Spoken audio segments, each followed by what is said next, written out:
This podcast contains discussion around depression and suicide. If you're experiencing feelings of sadness, depression, or thoughts of self-harm, stop and seek help now. There is someone waiting to talk to you right now on Lifeline's crisis hotline, 13 11 14, or call 000. This podcast may also contain unintentional coarse language and political incorrectness.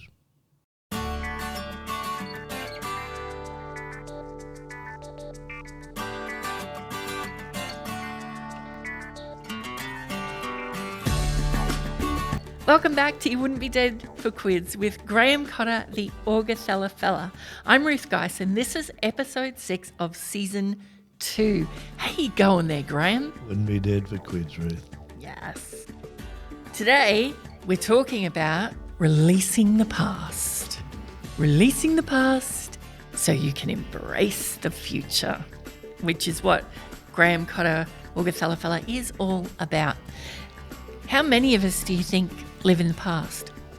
All of us do at some points in our individual days, actually, Ruth, unfortunately. But things in the past there that are important. You know, we need to remember those, the ones where we love and have lost and those sorts of things. And there's lots of positives in the past and lessons lessons that you've learned. But it's those debilitating incidents in your past that are holding you back for the future that you want to have. They're the ones that, unfortunately, are the ones that we spend far too much time.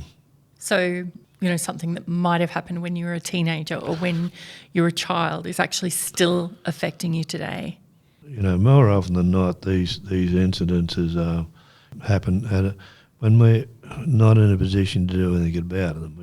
If something happened when you're 4 or 5 or whatever, and it was an adult that did it to you, well, you were pretty much powerless to do something about it. But you might be 22 or 35 or whatever now, and then that same situation, the outcome would be entirely different. And that's what you need to change that outcome to who you are today, not back when you're 3, 4, 5 or whatever when that incident happened in your life. And once you've done that, you put it into perspective and you bring it to the point where you are today, and you deal with that same situation.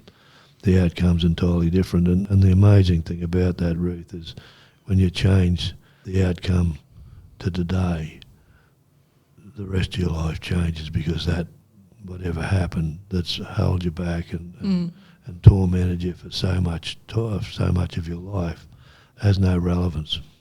Yeah.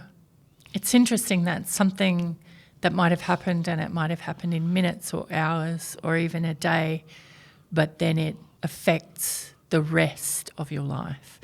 Rapid transformational therapy then is about being able to, you keep the memory but lose the attachment. For those things that have happened in the past, you can't change the fact that it happened.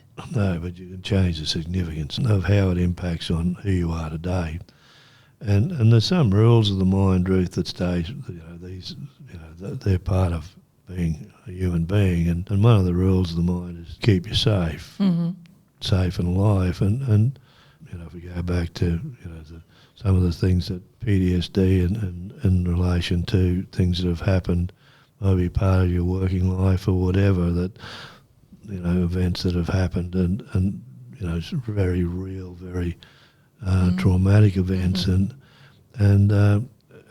your mind continually sort of brings those to the front and centre to remind you that I'm going to keep you alive, and that's my job, and it's important to recognise that. You keep living that pain, living that trauma. Yeah, because those memories become familiar, and one of the other rules of the mind is that your mind will always take you back from the unfamiliar to the familiar, and so we've got to let go of if what is familiar is debilitating it and serving you no purpose and holding you back in your life. Well, you really got to change it, and part of the RTT process is saying that's not me. I don't want that to be part of my life anymore. But that's the reason I do a recording, and is to reprogram that subconscious mind because it's locked in there, and you got to unlock it and say, well, we'll format that disk like a computer disk and just reset the programming to who you want to be today. Do you separate the emotion from the event? So the event, it still exists in your memory, but it doesn't necessarily trigger that emotion anymore? Yeah, it's the event's it's always going to be there. Yeah. But you just shift that from your mind thinking that it's protecting you to your mind saying, okay, I recognise that happened. Couldn't do anything about it then. I can't do anything about it now, but I want to live a life that's meaningful and has purpose, and because I don't want to feel this way anymore. I want to be the person that I was before that incident. As we keep saying, it doesn't go away, but by the same token, like the broken record, minds responds to the words we say and the pictures we make. Change the words, change the pictures, change your life. So powerful words. They No are. matter how many times you say them, I think you should keep saying it every single day. Yeah. Most definitely. What sort of things should you let go of?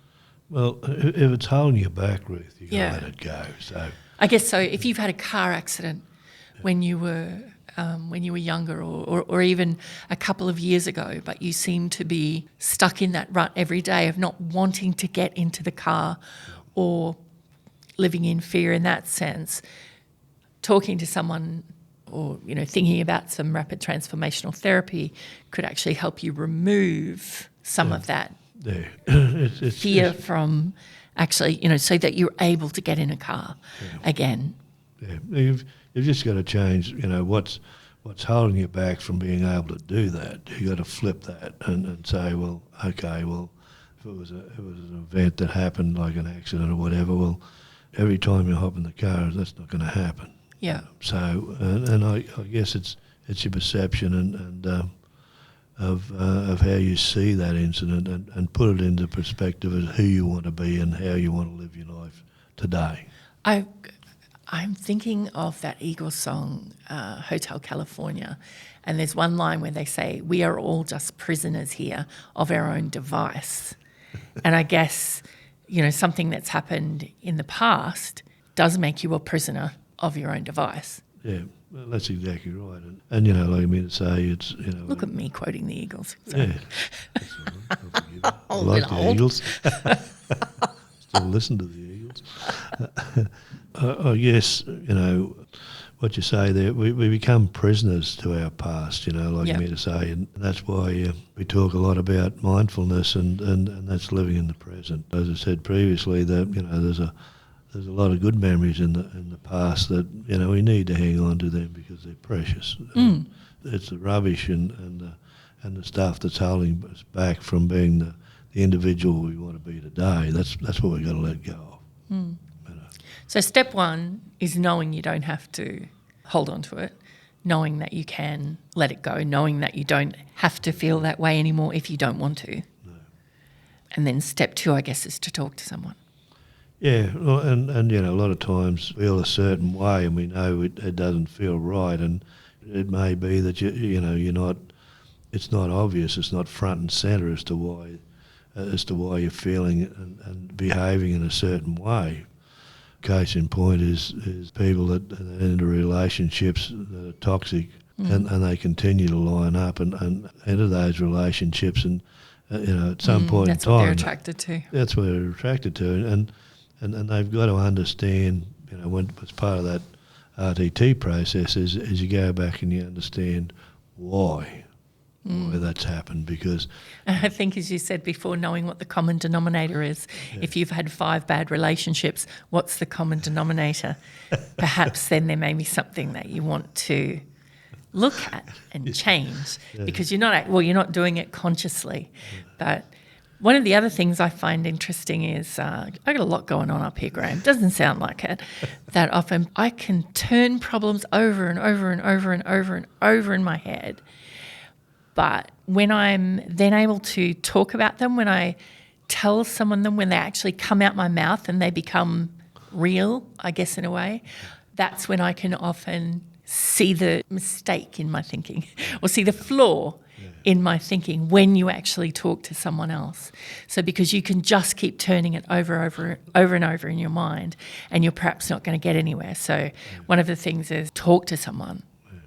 Yeah, that's one way. And sometimes just sitting in silence. Mm-hmm. You know, and that's why meditation is so important. It's like when you've reached the end of your tether and you're paddling up Schitt's Creek and you can't paddle anymore, and you put the oar down and you just drift downstream, and amazing things happen. And that's where lots of times we find the answers. But if there's something that really is debilitating and holding you back, then you probably need to look at other ways and means, and that's why I found myself in this space, is because my driver in life is to help good people reach their full potential. And this process of the rapid transformational therapy, I still remember when I went to Sydney to do the 2 weeks training for that, and the facilitator said, "What are you doing here?" And I said, "No fucking idea." But it's such an amazing process. So it was obviously. I probably should walk away from it, but I can't, and I wasn't able to, back in 2018, and I'm still not able to. But no, I can't. When you see someone's face who's been transformed, that's why they call it transformational therapy, because when you can find see their lives. something lift from their shoulders. Yeah, it's pretty amazing. So now, if you do want to release your past, and as we say, the past is a great place to visit, but you wouldn't want to live there. If you would like to have a chat to someone and you're wondering who might be able to help, Graham might be a good place to start to have a chat with. So you can do a 30-minute online call with Graham. You just need to go to kissbusiness.com.au, choose the What is Rapid Transformational Therapy tab, and then you can book in just a complimentary appointment to have a chat about releasing the past and whether Graham might be able to help you or whether you need to go in a completely different direction. The other thing I wanted to mention is Graham and I talk about mindfulness. Graham has an excellent meditation online called Meet the Day. So Graham Cotter, the Augathella Fella, on YouTube, on LinkedIn, on Facebook. You'll find the Meet the Day meditation on YouTube, which is a great way to start, or you might like Graham to create a meditation of your very own, working on your particular issues. So Graham, that's the end of episode 6. Have we solved some more of the world's problems? I'm sure we went part of the way anyway, Ruth. I think there's too many problems in the world to solve them all, but as long as we, one of the favourite sayings I think is in the Quran, that you change one person's life and you change the whole universe. So the ripple effect. Yeah, so I'd suggest we've changed the universe. Well, the other thing that we should do, because if you really want to solve the world's problems, you need a beer in your hand. Yeah. So, want to go and have a beer? Sounds like a plan, Ruth.